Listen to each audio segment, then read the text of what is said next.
ಆ, ಒಂದು ಸನ್ನಿವೇಶವನ್ನ ಕಟ್ಕೊಳ್ಳಿ. ಅಂದ್ರೆ ರಾತ್ರಿ ಹೊತ್ತು ಹೆದ್ದಾರಿಯಲ್ಲಿ ಸರಕುಗಳನ್ನು ತುಂಬಿಕೊಂಡಿರೋ ಒಂದು ವಾಣಿಜ್ಯ ಟ್ರಕ್ ಹೋಗ್ತಾ ಇರತ್ತೆ. ಆಗ ಅಧಿಕಾರಿಗಳು ಆ ವಾಹನವನ್ನ ತಡೀತಾರೆ, ದಾಖಲೆಗಳನ್ನು ಪರಿಶೀಲನೆ ಮಾಡ್ತಾರೆ.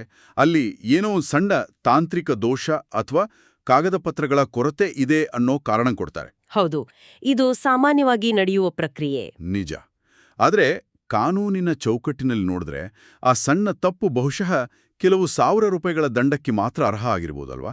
ಆದರೆ ಆ ವಾಹನವನ್ನು ತಡೆದ ಅಧಿಕಾರಿಗಳು ಯಾವುದೇ ಅಂಜಿಕೆ ಇಲ್ಲದೆ ಬರೋಬ್ಬರಿ 55 ಲಕ್ಷ ರೂಪಾಯಿಗಳನ್ನು ನೀಡುವಂತೆ ಡಿಮಾಂಡ್ ಮಾಡ್ತಾರೆ. 55 ಲಕ್ಷ? ಹೌದು. ಆಶ್ಚರ್ಯದ ಸಂಗತಿಯೇನೆಂದ್ರೆ, ಇಂಥ ಅನೇಕ ಪ್ರಕರಣಗಳಲ್ಲಿ ಉದ್ಯಮಿಗಳು ಬೇರೆ ದಾರಿಯಿಲ್ಲದೆ ಆ ಹಣವನ್ನು ಹೊಂದಿಸಿ ಕೊಡುವ ಪರಿಸ್ಥಿತಿಗೆ ತಳ್ಳಲ್ಪಡ್ತಾರೆ. ಆರ್ಥಿಕತೆಯನ್ನ ಸುಗಮವಾಗಿ ನಡೆಸಬೇಕು ಅಂತ ಮಾಡಿರೋ ತೆರಿಗೆ ವ್ಯವಸ್ಥೆ ಸಾಮಾನ್ಯರನ್ನ ಸುಲಿಗೆ ಮಾಡೋ ಅಸ್ತ್ರವಾಗಿ ಹೇಗೆ ಬದಲಾಗತ್ತೆ ಅನ್ನೋದಕ್ಕೆ ಇದೊಂದು ನೈಜ ಉದಾಹರಣೆ. ಆಕ್ಚುಲಿ ಮೇಲ್ನೋಟಕ್ಕೆ ಇದೊಂದು ಭ್ರಷ್ಟಾಚಾರದ ಕತೆ ತರಾನೇ ಕಾಣುತ್ತೆ. ಆದರೆ ಇದನ್ನ ಆಳವಾಗಿ ವಿಶ್ಲೇಷಣೆ ಮಾಡಿದಾಗ ಇದೊಂದು ಸಾಂಸ್ಥಿಕ ರೋಗ, ಅಂದ್ರೆ ಸಿಸ್ಟಮಿಕ್ ಪ್ರಾಬ್ಲಮ್ ಅನ್ನೋದು ಸ್ಪಷ್ಟ ಆಗತ್ತೆ. ಖಂಡಿತ. ತೆರಿಗೆ ವ್ಯವಸ್ಥೆಯ ಮೂಲ ಉದ್ದೇಶವೇ ದೇಶದ ಅಭಿವೃದ್ಧಿಗಾಗಿ ಸಂಪನ್ಮೂಲ ಕ್ರೋಢೀಕರಿಸೋದು ಮತ್ತೆ ನ್ಯಾಯಯುತವಾದ ವ್ಯಾಪಾರ ವಾತಾವರಣ ನಿರ್ಮಾಣ ಮಾಡೋದು. ಆದ್ರೆ ಆ ವ್ಯವಸ್ಥೆಯನ್ನ ಜಾರಿಗೊಳಿಸುವ ಜವಾಬ್ದಾರಿ ಹೊತ್ತವರೇ ಆ ಕಾನೂನಿನ ಸಂಕೀರ್ಣತೆಯನ್ನ ತಮ್ಮ ವೈಯಕ್ತಿಕ ಲಾಭಕ್ಕೆ ಬಳಸ್ಕೊಳ್ಳೋಕೆ ಶುರು ಮಾಡಿದ್ರೆ ಇಡೀ ಆಡಳಿತ ಯಂತ್ರದ ಮೇಲಿರೋ ನಂಬಿಕೆಯೇ ಕುಸಿದ್ಬೀಳುತ್ತಲ್ವಾ? ಹೌದು, ಆ ನಂಬಿಕೆ ಕಳ್ಕೊಳ್ಳೋದು ತುಂಬಾ ಡೇಂಜರಸ್. ಎಕ್ಸಾಕ್ಟ್ಲಿ. ಅಧಿಕಾರಿಗಳು ತಮ್ಮ ಹುದ್ದೆಯ ಅಧಿಕಾರವನ್ನ ಮುಂದಿಟ್ಕೊಂಡು ಆರ್ಥಿಕತೆಯ ಬೆನ್ನೆಲುಬಾಗಿರೋ ಸಣ್ಣ ಮತ್ತು ಮಧ್ಯಮ ಉದ್ಯಮಿಗಳನ್ನ ಸುಲಿಗೆ ಮಾಡೋದು ಕೇವಲ ಒಂದು ಆರ್ಥಿಕ ಅಪರಾಧ ಅಲ್ಲ, ಬದಲಾಗಿ ಇದು ವ್ಯವಸ್ಥೆಯ ಒಳಗೆ ಬೇರೂರಿರೋ ಆಳವಾದ ಕೊಳೆಯ ಪ್ರತೀಕ ಅಂತ ಹೇಳ್ಬೋದು. ಸರಿ, ಹಾಗಾದ್ರೆ ಇದನ್ನ ಇನ್ನಷ್ಟು ವಿವರವಾಗಿ ಬಿಡಿಸಿ ನೋಡೋಣ. ಇಂದಿನ ಈ ಆಳವಾದ ವಿಶ್ಲೇಷಣೆಯಲ್ಲಿ ನಾವು ಗುಜರಾತ್ನ ನಾಡಿಯಾಡ್ನಲ್ಲಿ ಇತ್ತೀಚೆಗೆ ಬೆಳಕಿಗೆ ಬಂದಿರೋ ಜಿಎಸ್ಟಿ ಇಲಾಖೆಯ 55 ಲಕ್ಷ ರೂಪಾಯಿ ಲಂಚದ ಪ್ರಕರಣದ ಬಗ್ಗೆ ಚರ್ಚೆ ಮಾಡ್ತಾ ಇದ್ದೀವಿ. ಈ ವಿಶ್ಲೇಷಣೆಯ ನಮ್ಮ ಮುಖ್ಯ ಗುರಿ ಕೇವಲ ಆ ಇಬ್ರು ಅಧಿಕಾರಿಗಳ ಹೆಸರು ಮತ್ತೆ ಅವರು ಕೇಳಿದ ಲಂಚದ ಮೊತ್ತವನ್ನ ವರದಿ ಮಾಡೋದಷ್ಟೇ ಅಲ್ಲ. ಹೌದು, ಆದ್ರೆ ಹಿಂದಿನ ಸತ್ಯ ತಿಳಿಯೋದು ಮುಖ್ಯ. ಅದೇ, ಇಂಥ ಬೃಹತ್ ಮಟ್ಟದ ಸುಲಿಗೆಯ ಜಾಲ ಹೇಗೆ ಕೆಲಸ ಮಾಡುತ್ತೆ, ಅಧಿಕಾರಿಗಳು ವ್ಯವಸ್ಥೆಯ ಯಾವ ಲೋಪಗಳನ್ನ ಬಳಸಿಕೊಂಡು ವ್ಯಾಪಾರಿಗಳನ್ನ ಬೆದರಿಸ್ತಾರೆ, ಮತ್ತೆ ಅಂತಿಮವಾಗಿ ಒಬ್ಬ ಸಾಮಾನ್ಯ ಉದ್ಯಮಿಯ ದಿಟ್ಟ ನಿರ್ಧಾರ ಇಡೀ ಭ್ರಷ್ಟ ಆಡಳಿತ ಯಂತ್ರವನ್ನ ಹೇಗೆ ಬೆಚ್ಚಿಬೀಳಿಸುತ್ತೆ ಅನ್ನೋದನ್ನ ನಾವು ಅರ್ಥ ಮಾಡ್ಕೊಳ್ಬೇಕು. ನಾಡಿಯಾಡ್ನ ಕೇಂದ್ರ ಜಿಎಸ್ಟಿ ಕಚೇರಿಯ ಈ ನಿರ್ದಿಷ್ಟ ಪ್ರಕರಣವನ್ನ ನಾವು ಸೂಕ್ಷ್ಮವಾಗಿ ಗಮನಿಸಿದ್ರೆ ಈ ವ್ಯವಸ್ಥಿತ ಸುಲಿಗೆಯ ಕಾರ್ಯವಿಧಾನ ನಮಗರ್ಥ ಆಗುತ್ತೆ. ಇಲ್ಲಿ ಕೇಂದ್ರ ಜಿಎಸ್ಟಿ ಇಲಾಖೆಯ ಇಬ್ಬರು ಪ್ರಭಾವಿ ಅಧಿಕಾರಿಗಳು ಭಾಗಿಯಾಗಿದ್ದಾರೆ. ಓಕೆ, ಯಾರು ಆ ಅಧಿಕಾರಿಗಳು? ಕ್ಲಾಸ್ 2 ಸೂಪರಿಂಟೆಂಡೆಂಟ್ ಅಮರ್ನಾಥ್ ಗೋವರ್ಧನ್, ಸರೋಜ್ ಮತ್ತೆ ಕ್ಲಾಸ್ 2 ಇನ್ಸ್ಪೆಕ್ಟರ್ ಸುಬೋಧ್ ಸುಭಾಷ್ ಚೌಹಾನ್. ಇವರ ಕಾರ್ಯವಿಧಾನ ಹೇಗಿತ್ತು ಅಂದ್ರೆ, ವಾಹನದ ದಾಖಲಾತಿಯಲ್ಲಿ ಕೊರತೆ ಇದೆ ಅನ್ನೋ ನೆಪ ಒಡ್ಡಿ ಆ ಸರಕು ತುಂಬಿದ ಟ್ರಕ್ಕನ್ನ ಜಪ್ತಿ ಮಾಡ್ತಾರೆ. ಅಂದ್ರೆ ನೇರವಾಗಿ ಸೀಜ್ ಮಾಡ್ತಾರ? ಹೌದು. ಜಪ್ತಿಯಾದ ವಾಹನವನ್ನ ಯಾವುದೇ ಕಾನೂನುಬದ್ಧ ದಂಡ ಇಲ್ದೆ ಮತ್ತೆ ಯಾವುದೇ ಪ್ರಕರಣ ದಾಖಲಿಸದೆ ಬಿಡುಗಡೆ ಮಾಡೋಕೆ ಅವರು ಕೇಳಿದ ಸೆಟಲ್ಮೆಂಟ್ ಮೊತ್ತ ಬರೋಬ್ಬರಿ 55 ಲಕ್ಷ ರೂಪಾಯಿ. ಮೈ ಗಾಡ್! ಅಷ್ಟು ಮಾತ್ರ ಅಲ್ಲ, ಆ ಮೊತ್ತದಲ್ಲಿ 10 ಲಕ್ಷ ರೂಪಾಯಿಗಳನ್ನ ತಕ್ಷಣವೇ ಮೊದಲ ಕಂತಾಗಿ ನೀಡಬೇಕು ಅಂತ ಷರತ್ತು ಕೂಡ ಹಾಕ್ತಾರೆ. ಇಲ್ಲೇ ಒಂದು ದೊಡ್ಡ ಪ್ರಶ್ನೆ ಹುಟ್ಕೊಳ್ಳೋದು, 55 ಲಕ್ಷ ರೂಪಾಯಿ ಈ ಮೊತ್ತವನ್ನ ಕೇಳಿದ್ರೆ ಯಾರಿಗಾದ್ರೂ ದಿಗಲಾಗುತ್ತೆ. ಖಂಡಿತ. ನಾನೇನಾದ್ರೂ ಆ ಸಾರಿಗೆ ಉದ್ಯಮಿ ಆಗಿದ್ರೆ ಇಷ್ಟು ದೊಡ್ಡ ಮೊತ್ತವನ್ನ ಲಂಚವಾಗಿ ಕೊಡೋದ್ರ ಬದಲು ಆ ಟ್ರಕ್ ಮತ್ತೆ ಸರಕನ್ನೇ ಅಲ್ಲೇ ಬಿಟ್ಟು ಬರೋ ಬಗ್ಗೆ ಯೋಚಿಸ್ತಾ ಇದ್ದೇನೋ. ಯಾಕಂದ್ರೆ ಆ ಟ್ರಕ್ನ ಬೆಲೆಯೂ ಬಹುಶಃ 55 ಲಕ್ಷ ಇರ್ಲಿಲ್ಲ ಅನ್ಸುತ್ತೆ. ಹೌದು, ಅದೊಂದು ದೊಡ್ಡ ಪಾಯಿಂಟ್. ಇಷ್ಟು ದೊಡ್ಡ ಮೊತ್ತವನ್ನ ಕೇಳೋ ಧೈರ್ಯ ಅಧಿಕಾರಿಗಳಿಗೆ ಎಲ್ಲಿಂದ ಬರುತ್ತೆ? ಮತ್ತೆ ಉದ್ಯಮಿಗಳು ನೇರವಾಗಿ ನ್ಯಾಯಾಲಯದ ಮೊರೆ ಹೋಗಿ ಕಾನೂನು ಹೋರಾಟ ಮಾಡದೆ ಇವರ ಬಳಿ ಬಂದು ಸೆಟಲ್ಮೆಂಟ್ ಮಾಡ್ಕೊಳ್ಳೋಕೆ ಯಾಕೆ ಮುಂದಾಗ್ತಾರೆ ಅನ್ನೋದು ಅರ್ಥ ಆಗದ ವಿಚಾರ. ಆಕ್ಚುಲಿ ಇದೇ ತೆರಿಗೆ ವ್ಯವಸ್ಥೆಯ ಒಳಗಿಡೋ ಅತಿ ದೊಡ್ಡ ಮಾನಸಿಕ ಅಸ್ತ್ರ. ಅಧಿಕಾರಿಗಳು ಕೇವಲ ಒಂದು ವಾಹನವನ್ನ ಮಾತ್ರ ಜಪ್ತಿ ಮಾಡ್ತಾ ಇಲ್ಲ, ಬದಲಾಗಿ ಆ ಇಡೀ ಉದ್ಯಮದ ಆರ್ಥಿಕ ಚಲನೆಯನ್ನೇ ಜಪ್ತಿ ಮಾಡ್ತಾ ಇದ್ದಾರೆ ಅನ್ನೋದನ್ನ ನಾವು ಗಮನಿಸಬೇಕು. ಅಂದ್ರೆ ಬಿಸ್ನೆಸ್ ಅನ್ನೇ ನಿಲ್ಸಿದ ಹಾಗೆ. ಎಕ್ಸಾಕ್ಟ್ಲಿ. ಜಿಎಸ್ಟಿ ಕಾಯ್ದೆಯ ಕೆಲವು ನಿಯಮಗಳ ಪ್ರಕಾರ ಅಧಿಕಾರಿಗಳಿಗೆ ವಾಹನವನ್ನ ಮತ್ತೆ ಸರಕುಗಳನ್ನ ಜಪ್ತಿ ಮಾಡೋ ಅಧಿಕಾರ ಇದೆ. ಹಾಗೆ ಸರಕಿನ ಮೌಲ್ಯಕ್ಕೆ ಸಮನಾದ ದಂಡ ವಿಧಿಸುವ ಅಪಾರ ಅಧಿಕಾರ ಕೂಡ ಇರುತ್ತೆ. ಒಂದು ವಾಣಿಜ್ಯ ವಾಹನ ಒಂದು ಕಡೆ ನಿಂತ್ರೆ ಆ ಉದ್ಯಮಿಯ ವ್ಯವಹಾರ ಸಂಪೂರ್ಣವಾಗಿ ಸ್ಟಾಪ್ ಆಗುತ್ತೆ. ಓ, ಅಂದ್ರೆ ಸರಕುಗಳು ಹಾಳಾಗುವ ವಸ್ತುಗಳು ಆಗೇಬಹುದಲ್ವಾ? ಹೌದು, ಟ್ರಕ್ನಲ್ಲಿರೋ ಸರಕುಗಳು ಹಾಳಾಗುವ ವಸ್ತುಗಳಾಗಿರಬಹುದು, ಅಥವಾ ಸಮಯಕ್ಕೆ ಸರಿಯಾಗಿ ಆ ಸರಕುಗಳನ್ನ ತಲುಪಿಸದಿದ್ರೆ ಲಕ್ಷಾಂತರ ರೂಪಾಯಿಗಳ ಕಮರ್ಷಿಯಲ್ ಕಾಂಟ್ರಾಕ್ಟ್ ರದ್ದಾಗಬಹುದು. ಇನ್ನು ವಾಹನದ ಮೇಲಿರೋ ಬ್ಯಾಂಕ್ ಸಾಲದ ಇಎಂಐ ಇರುತ್ತೆ, ಚಾಲಕನ ಸಂಬಳ ಇರುತ್ತೆ. ಇವೆಲ್ಲವೂ ಆ ಉದ್ಯಮಿಯ ಮೇಲೆ ಪ್ರತಿದಿನದ ಆರ್ಥಿಕ ಹೊರೆಯಾಗಿ ಬೀಳುತ್ತೆ. ಓಹೋ, ಅರ್ಥಾಯ್ತು. ಅಂದ್ರೆ ಕಾನೂನು ಹೋರಾಟಕ್ಕೆ ಇಳಿದ್ರೆ ಆಗುವ ವಿಳಂಬವೇ ಈ ಅಧಿಕಾರಿಗಳ ಅಸಲಿ ಬಂಡವಾಳ. ಹೌದು. ನೀವು ಕೋರ್ಟಿಗೆ ಹೋಗಿ ಲಾಯರ್ಸ್ ನೇಮಿಸಿ ತಿಂಗಳುಗಟ್ಲೆ ಅಲೆದಾಡಿ ನ್ಯಾಯಯುತವಾಗಿ ಗೆದ್ದು ಬರುವಷ್ಟರಲ್ಲಿ ಆ ಉದ್ಯಮವೇ ನೆಲಕಚ್ಚಿರುತ್ತೆ. ಕಕ್ಷಿದಾರ ಆಲ್ಮೋಸ್ಟ್ ದಿವಾಳಿಯಾಗಿರ್ತಾನೆ. ವಾಸ್ತವವಾಗಿ ಅಧಿಕಾರಿಗಳಿಗೆ ಈ ಪರಿಸ್ಥಿತಿಯ ಸಂಪೂರ್ಣ ಅರಿವಿರುತ್ತೆ. ಜಪ್ತಿಯಾದ ಟ್ರಕ್ ಬಗ್ಗೆ ಕಾನೂನುಬದ್ಧವಾಗಿ ನೋಟಿಸ್ ನೀಡಿ, ಕೇಸ್ ಫೈಲ್ ಮಾಡಿ, ನ್ಯಾಯಯುತವಾಗಿ ದಂಡ ವಿಧಿಸುವ ಅಧಿಕಾರ ಅವರ ಕೈಯಲ್ಲೇ ಇರುತ್ತೆ. ಆದ್ರೆ ಅವರು ಆ ದಾರಿಯಲ್ಲಿ ಹೋಗೋದೇ ಇಲ್ಲ. ಶಾರ್ಟ್ಕಟ್ ಹುಡುಕ್ತಾರೆ. ಹೌದು. ದಾಖಲೆಗಳ ಕೊರತೆಯಂದೇ ಒಂದು ನೆಪವಾಗಿಟ್ಕೊಂಡು ವ್ಯಾಪಾರಿಗೆ ಆರ್ಥಿಕ ನಷ್ಟದ ಬಹುದೊಡ್ಡ ಭಯವನ್ನ ಹುಟ್ಟಿಸ್ತಾರೆ. ದಂಡ ಕಟ್ಟಬೇಡಿ, ಕೋರ್ಟ್ಗೆ ಅಲೆಯಬೇಡಿ, ನಿಮ್ಮ ವ್ಯಾಪಾರ ನಿಲ್ಸ್ಕೊಳ್ಬೇಡಿ, ನಮಗೆ ಇಷ್ಟು ಹಣ ಕೊಡಿ, ಯಾವುದೇ ಕೇಸಿಲ್ದೆ ಈಗಲೇ ವಾಹನ ಬಿಡ್ತೀವಿ ಅನ್ನೋ ಭ್ರಷ್ಟ ಪ್ರಸ್ತಾಪವನ್ನು ಮುಂದಿಡ್ತಾರೆ. ಅದೆಂತ ಬ್ಲ್ಯಾಕ್ಮೇಲ್ ನೋಡಿ. ಹೌದು. ವ್ಯಾಪಾರಿಗೆ ತನ್ನ ಅಸ್ತಿತ್ವ ಉಳಿಸ್ಕೊಳ್ಳೋಕೆ ಈ ಅಗೋಚರ ಸೆಟಲ್ಮೆಂಟ್ ಅನ್ನೋದು ದೀರ್ಘಕಾಲದ ಕಾನೂನು ಹೋರಾಟಕ್ಕಿಂತ ಸುಲಭದ ದಾರಿ ಅಂತ ಭ್ರಮಿಸುವ ಹಾಗೆ ಮಾಡಲಾಗುತ್ತೆ. ಇದು ಕಾನೂನಿನ ಕುಣಿಕೆಯಿಂದ ಪಾರಾಗೋ ಆಸೆ ತೋರಿಸಿ ಉದ್ಯಮಿಯ ಕುತ್ತಿಗೆಗೆ ಸುಲಿಗೆಯೇ ಕುಣಿಕೆ ಬಿಗಿಯುವ ವ್ಯವಸ್ಥಿತ ತಂತ್ರ. ಇದು ಒಂಥರ ಹೆದ್ದಾರಿಯಲ್ಲಿರೋ ಟೋಲ್ಗೇಟ್ನ ಉದಾಹರಣೆ ತರ ಇದೆ. ಹೇಗೆ? ಅಂದ್ರೆ ಟೋಲ್ ಬೂತ್ ಆಪರೇಟರ್ಗೆ ಕಾನೂನುಬದ್ಧವಾಗಿ ವಾಹನಗಳನ್ನು ತಡೆಯೋ ಅಧಿಕಾರ ಇದೆ. ಆದರೆ ಆತ ರಹಸ್ಯವಾಗಿ ಸಿಸಿಟಿವಿ ಕ್ಯಾಮೆರಾಗಳನ್ನು ಆಫ್ ಮಾಡಿ ವಾಹನ ಸವಾರರಿಂದ ಸರ್ಕಾರಿ ಶುಲ್ಕದ ಬದಲು ತನ್ನದೇ ಆದ ಖಾಸಗಿ ಶುಲ್ಕವನ್ನು ವಸೂಲಿ ಮಾಡಿ ಬ್ಯಾರಿಕೇಡ್ ತೆಗೆದರೆ ಹೇಗಿರುತ್ತೋ, ಜಿಎಸ್ಟಿ ಅಧಿಕಾರಿಗಳ ಈ ಕೃತ್ಯವು ನಿಖರವಾಗಿ ಅದೇ ರೀತಿ ಇದೆ ಅನ್ಸುತ್ತೆ. ವಾವ್, ಒಳ್ಳೆ ಉದಾಹರಣೆ. ನಿಜವಾಗ್ಲೂ ಇದೇ ಆಗ್ತಾ ಇರೋದು.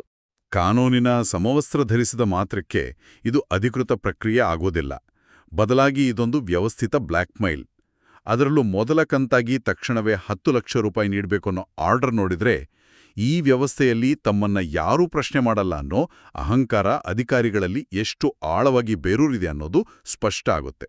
ಹೌದು, ಈ ಮಿತಿ ಮೀರಿದ ಅಹಂಕಾರವೇ ಅಂತಿಮವಾಗಿ ಅವರ ಪತನಕ್ಕೆ ನಾಂದಿಯಾಯಿತು. ಎಲ್ಲರೂ ಭಯಪಟ್ಟು ತಮ್ಮ ಬೇಡಿಕೆಗೆ ತಲೆಬಾಗ್ತಾರೆ ಅನ್ನೋ ಅವರ ಲೆಕ್ಕಾಚಾರ ಈ ನಿರ್ದಿಷ್ಟ ಪ್ರಕರಣದಲ್ಲಿ ಸಂಪೂರ್ಣವಾಗಿ ತಲೆಕೆಳಗಾಯಿತು. ಏನಾಯ್ತು ಅಲ್ಲಿ? ಆ ಸಾರಿಗೆ ಉದ್ಯಮಿ ಈ ನಿರಂತರ ಸುಲಿಗೆಯಿಂದ ರೋಸಿ ಹೋಗಿದ್ದ. ಆತ ವ್ಯವಸ್ಥೆಯ ಮುಂದೆ ಮಂಡಿಯೂರುವುದರ ಬದಲು ಅದನ್ನ ಎದುರಿಸಿ ನಿಲ್ಲೋಕೆ ನಿರ್ಧಾರ ಮಾಡ್ದ. ಆತನ ಈ ಒಂದು ದಿಟ್ಟ ನಿರ್ಧಾರ ಇಡೀ ಭ್ರಷ್ಟಾಚಾರದ ಜಾಲಕ್ಕೆ ಬಹುದೊಡ್ಡ ಹೊಡೆತವನ್ನ ಕೊಡ್ತು. ಖಂಡಿತ. ಆ ಹೋರಾಟದ ಹಾದಿ ನಿಜಕ್ಕೂ ಕುತೂಹಲಕಾರಿಯಾಗಿದೆ.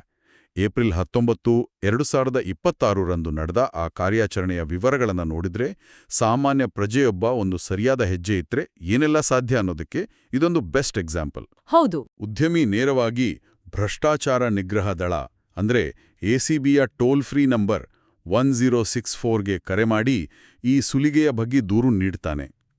ತಕ್ಷಣವೇ ಆಕ್ಷನ್ಗೆ ಇಳಿಯೋ ಗಾಂಧಿನಗರ ಎಸಿಬಿ ಘಟಕ ಪೊಲೀಸ್ ಇನ್ಸ್ಪೆಕ್ಟರ್ ಡಿ.ಎ. ಚೌಧರಿ ಅವರ ನೇತೃತ್ವದಲ್ಲಿ ಒಂದು ಕಾರ್ಯಾಚರಣೆಯನ್ನು ರೂಪಿಸಿದೆ. ಇಲ್ಲಿ ಗಮನಿಸಬೇಕಾದ ಅತ್ಯಂತ ರೋಚಕ ವಿಚಾರ ಏನಂದ್ರೆ, ಎಸಿಬಿ ತಂಡ ನಾಡಿಯಾಡ್ನ ಕೇಂದ್ರ ಜಿಎಸ್ಟಿ ಕಚೇರಿಯ ಆವರಣದಲ್ಲೇ, ಹೌದು, ಅದೇ ಸರ್ಕಾರಿ ಕಚೇರಿಯ ಒಳಗೆ ಬಲೆ ಬೀಸುತ್ತೆ. ಆಕ್ಚುಲಿ ಈ ಕಾರ್ಯಾಚರಣೆಯ ಸ್ಥಳ ಇದೆಯಲ್ಲ, ಅದು ಬಹಳ ಮುಖ್ಯವಾದ ಅಂಶ. ಇದು ಯಾವುದೋ ರಹಸ್ಯ ಹೋಟೆಲ್ ಅಥವಾ ಖಾಸಗಿ ಸ್ಥಳದಲ್ಲಿ ನಡೆದ ಆಪರೇಷನ್ ಅಲ್ಲ. ಬದಲಾಗಿ ನೇರವಾದಿ ಸರ್ಕಾರಿ ಕಚೇರಿಯೊಳಗೆ ಆ ಅಧಿಕಾರಿಗಳ ಭದ್ರಕೋಟೆಯಲ್ಲೇ ಲಂಚದ ಬೇಡಿಕೆಯ ಗುಪ್ತ ಸಂಭಾಷಣೆಯನ್ನ ಎಸಿಬಿ ತಂಡ ರೆಕಾರ್ಡ್ ಮಾಡಿಕೊಳ್ಳುತ್ತೆ. ವಾವ್, ಆಫೀಸ್ ಒಳಗಡೆನೆ? ಹೌದು.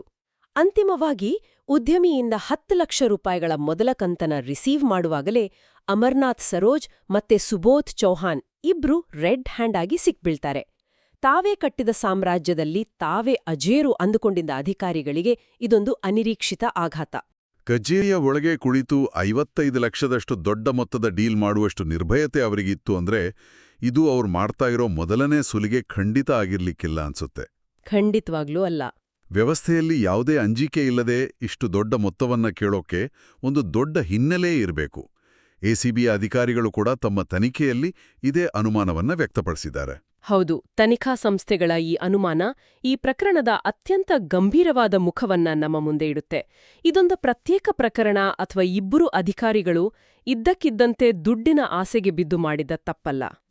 55 ಲಕ್ಷ ರೂಪಾಯಿಗಳಷ್ಟು ದೊಡ್ಡ ಮೊತ್ತವನ್ನ ಕೇಳೋಕೆ, ಅದನ್ನ ಅಷ್ಟೇ ಸೇಫ್ ಆಗಿ ಪಡೆಯೋಕೆ ಮತ್ತೆ ಆ ಕಪ್ಪು ಹಣವನ್ನ ವ್ಯವಸ್ಥೆಯ ಕಣ್ಣಿಗೆ ಬೀಳದ ಹಾಗೆ ಮ್ಯಾನೇಜ್ ಮಾಡೋಕೆ ಒಂದು ದೊಡ್ಡ ಜಾಲದ ಅಗತ್ಯ ಇರುತ್ತೆ. ಒಂದು ಎಕ್ಸ್ಟಾರ್ಷನ್ ರಿಂಗ್ ಇದ್ದಾಗೆ ಇರಬಹುದು. ಸಾರಿಗೆ ಉದ್ಯಮಿಗಳನ್ನ, ನಿರ್ದಿಷ್ಟವಾಗಿ ದೊಡ್ಡ ಪ್ರಮಾಣದ ಸರಕುಗಳನ್ನ ಸಾಗಿಸುವರನ್ನ ಟಾರ್ಗೆಟ್ ಮಾಡಿಕೊಂಡು ದೀರ್ಘಕಾಲದಿಂದ ನಡೀತಿರೋ ವ್ಯವಸ್ಥಿತ ಅಪರಾಧ ಇದು. ಯಾರು ಯಾವ ವಾಹನವನ್ನ ತಡೀಬೇಕು, ಯಾವ ತಾಂತ್ರಿಕ ಲೋಪವನ್ನ ಮುನ್ನಿಡಬೇಕು, ಯಾರಿಗೆ ಎಷ್ಟು ಪಾಲು ಹೋಗ್ಬೇಕು, ಮತ್ತೆ ಈ ಅಕ್ರಮವನ್ನ ಕಾನೂನಿನ ಕಣ್ಣಿನಿಂದ ಹೇಗೆ ಮುಚ್ಚಿಡಬೇಕು ಅನ್ನೋದರ ಸ್ಪಷ್ಟ ಚಿತ್ರಣ ಈ ಜಾಲದಲ್ಲಿರೋ ಪ್ರತಿಯೊಬ್ಬರಿಗೂ ಇರುತ್ತೆ. ಓಕೆ, ಈಗ ನಾವು ಈ ಇಡೀ ಪ್ರಕರಣದ ಆರ್ಥಿಕ ಮುಖವನ್ನ, ಅಂದ್ರೆ ಇದು ಸಮಾಜದ ಮೇಲೆ ಹೇಗೆ ಪರಿಣಾಮ ಬೀರುತ್ತೆ ಅನ್ನೋದನ್ನ ನೋಡೋಣ. ಹೌದು, ಇದು ತುಂಬಾ ಇಂಪಾರ್ಟೆಂಟ್.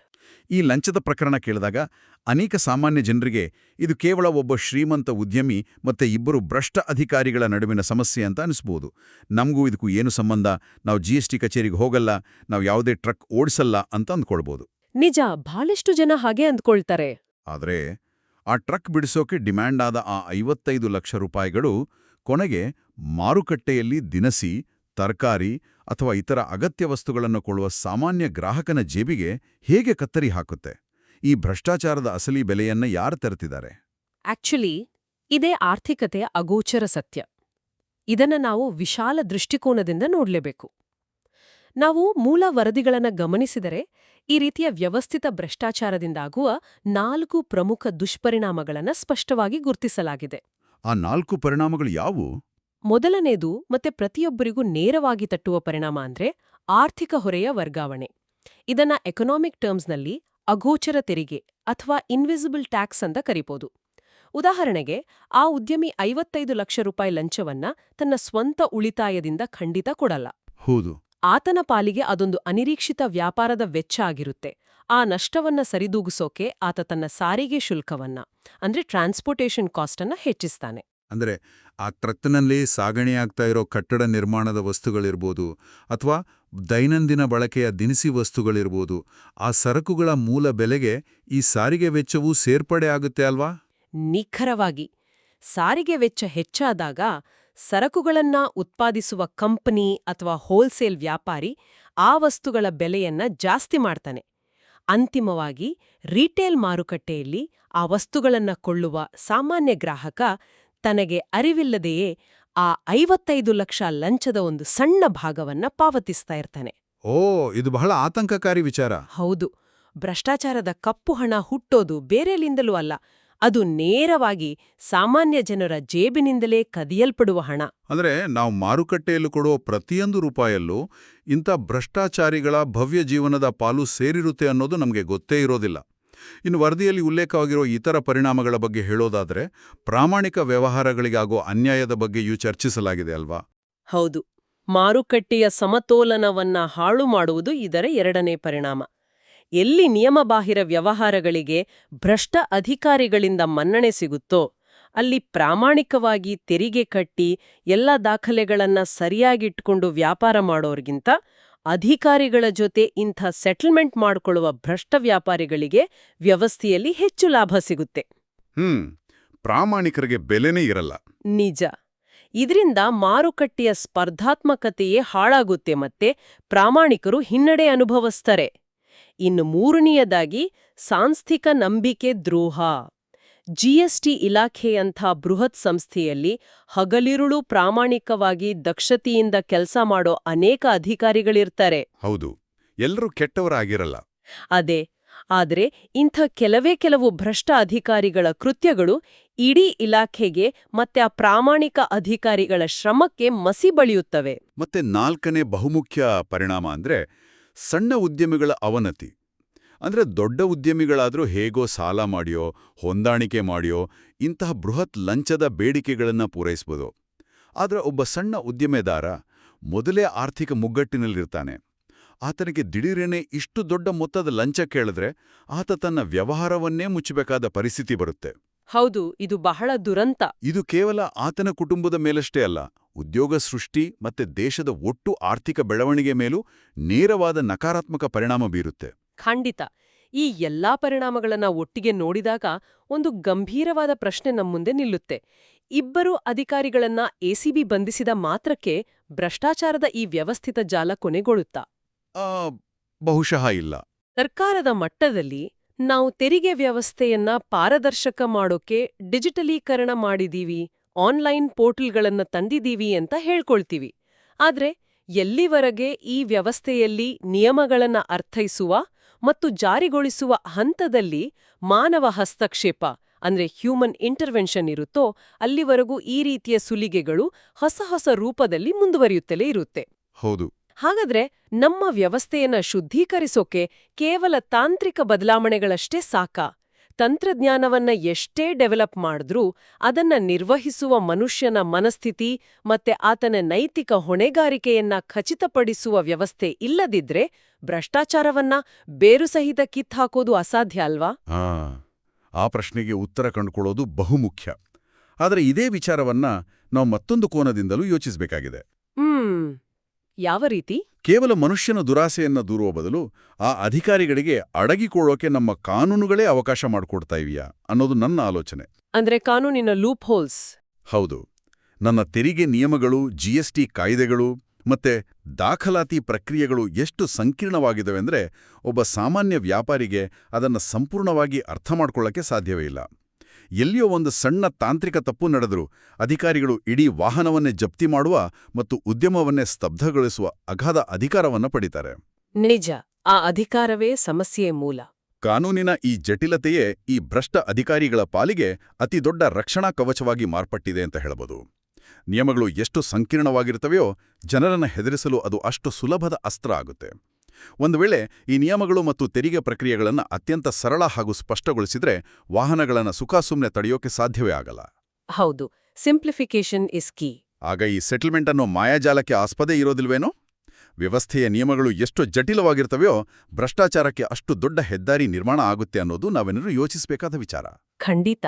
ನಾಡಿಯಾಡ್ನ ಆ ಉದ್ಯಮಿ 1064 ನಂಬರ್ಗೆ ಕರೆ ಮಾಡಿ ತೋರಿದ ಧೈರ್ಯ ಕೇವಲ ಇಬ್ಬರು ಅಧಿಕಾರಿಗಳನ್ನ ಜೈಲ್ಗೆ ಕಳಿಸಿದ್ದಲ್ಲ, ಬದಲಾಗಿ ನಮ್ಮ ಇಡೀ ವ್ಯವಸ್ಥೆಯ ಲೋಪಗಳನ್ನ ಬೆತ್ತಲಾಗಿಸಿದೆ. ಈ ಸಂಕೀರ್ಣ ಕಾನೂನುಗಳ ಹೆದ್ದಾರಿಯನ್ನ ಮುಚ್ಚೋ ಬಗ್ಗೆ ನಾವೆಲ್ಲ ಯೋಚಿಸಲೇಬೇಕಿದೆ. ಈ ಪ್ರಚೋದನಾತ್ಮಕ ಚಿಂತನೆಯೊಂದಿಗೆ ಇಂದಿನ ಈ ಆಳವಾದ ವಿಶ್ಲೇಷಣೆಯನ್ನ ನಾವಿಲ್ಲಿಗೆ ಮುಕ್ತಾಯ ಮಾಡ್ತಾ ಇದ್ದೀವಿ.